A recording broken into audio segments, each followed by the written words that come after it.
Hey guys, what's up? I'm Ashley and I'm back to talk to you about all things A Song of Ice and Fire. In today's video, I'm going to be covering a fun theory that I so hope is true, that's from the books but is applicable to the show also, and that is the return of Khal Drogo. When will it happen? How will it happen? Why will it happen? All that.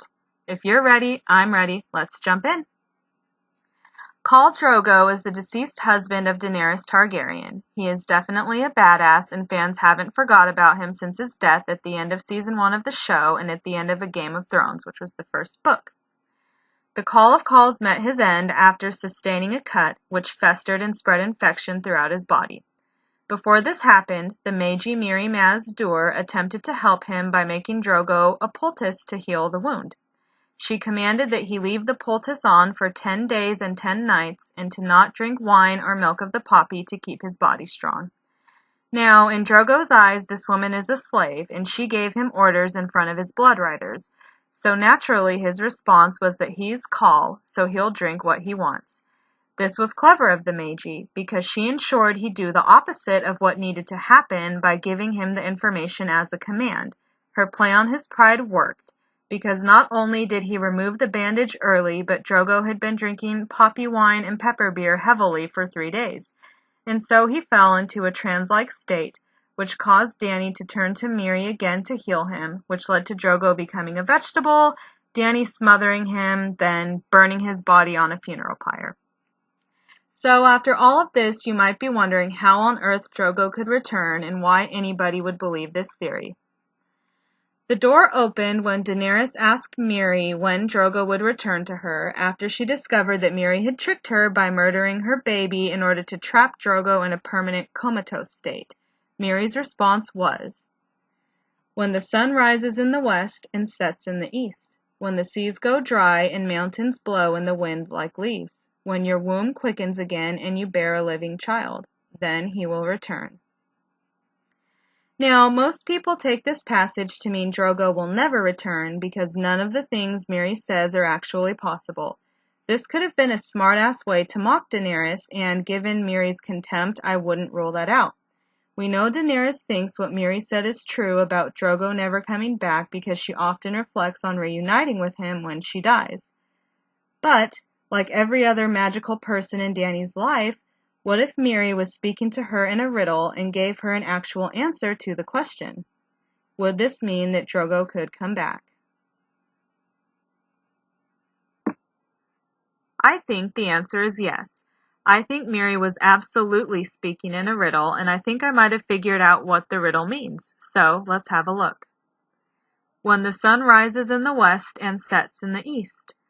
Now, the sun in the sky rises in the east and sets in the west exclusively. However, there is a metaphorical sun in A Song of Ice and Fire, and it has been linked to Dany and Quaith's riddle. A metaphorical sun is a Martell of Dorne. There is a Martell who came from the west and went east, where he ended up dying. Quentyn Martell was sent from Dorne to Meereen by his father Doran to honor a secret marriage pact between houses Martell and Targaryen. Ultimately, this frog never kissed his princess, because Dany was betrothed to Hizdahr, so Quentyn attempted to steal her dragons and got himself roasted by Rhaegal. So it would seem that Mirri foretold of Quentyn's journey and subsequent death, or in other words, she predicted the rise and setting of the Dornish sun. When the seas go dry.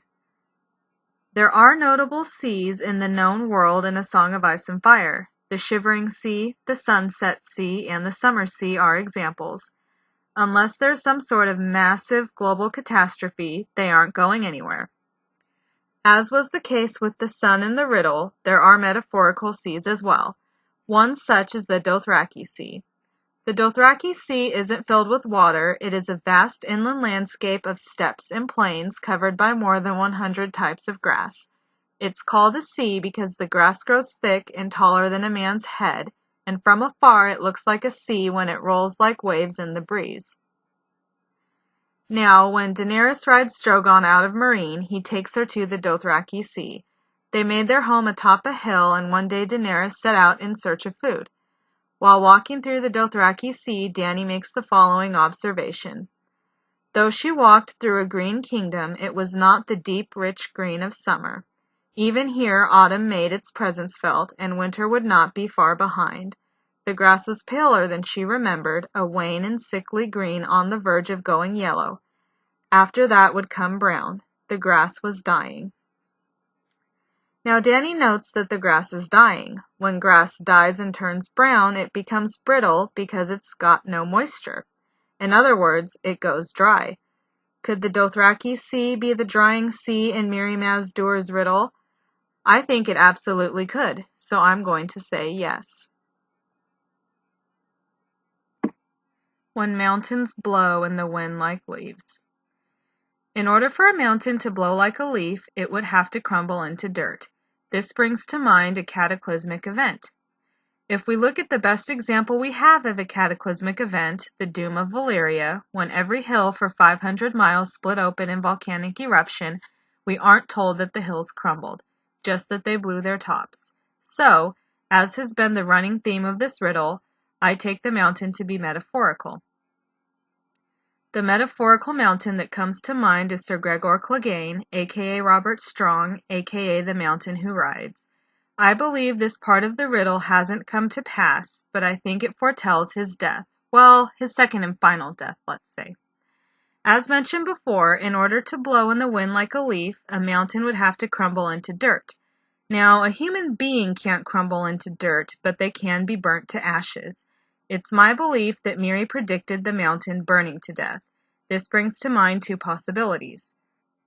First, one of Dany's dragons will roast Sir Gregor like a s'more when she gets to Westeros, or second, during Clegane Bowl, the Hound will use fire to kill his brother since his brother burned his face in their youth. Given that Robert Strong, née Gregor Clegane, is currently an undead corpse thanks to Qyburn's experiments, it would be difficult to kill him. In fact, fire may be the only way to do it because killing someone who's already dead doesn't lend itself to conventional ways of murder. I believe Tyrion actually gave us this solution during a small council meeting. While discussing Jeor Mormont's letter, Littlefinger asks, "How do you kill a dead man?" and Tyrion responded, "Apparently you burn him." Though they were talking about whites, the same principle applies to Sir Gregor. The only way to kill a dead man is to burn the body so he can't reanimate. In my estimation, Mirri Maz Duur foretold his death quite accurately. When your womb quickens again and you bear a living child. This implies that Dany is now infertile and can't carry a fetus to term.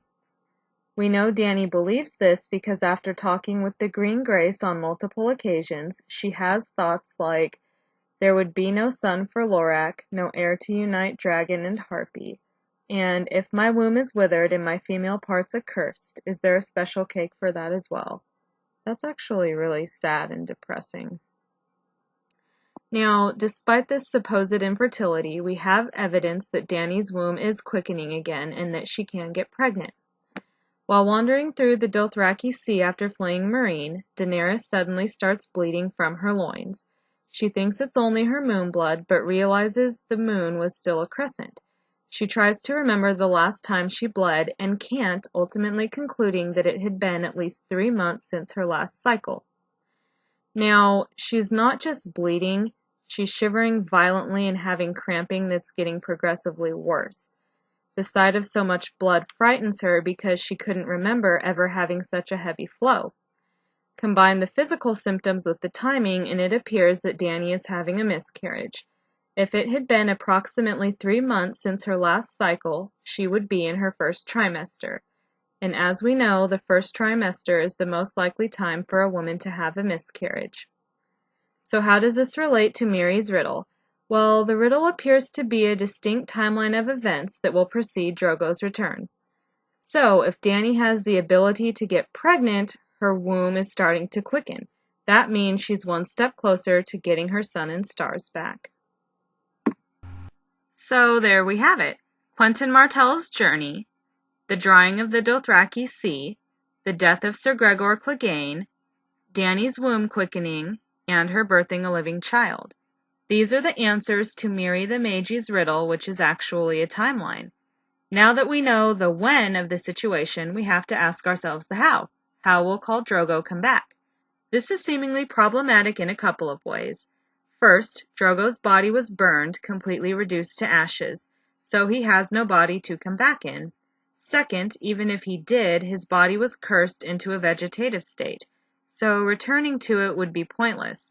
How then is it possible for Khal Drogo to return? My answer is this. His return won't be physical, it will be spiritual. And he won't return to Dany, Dany will return to him.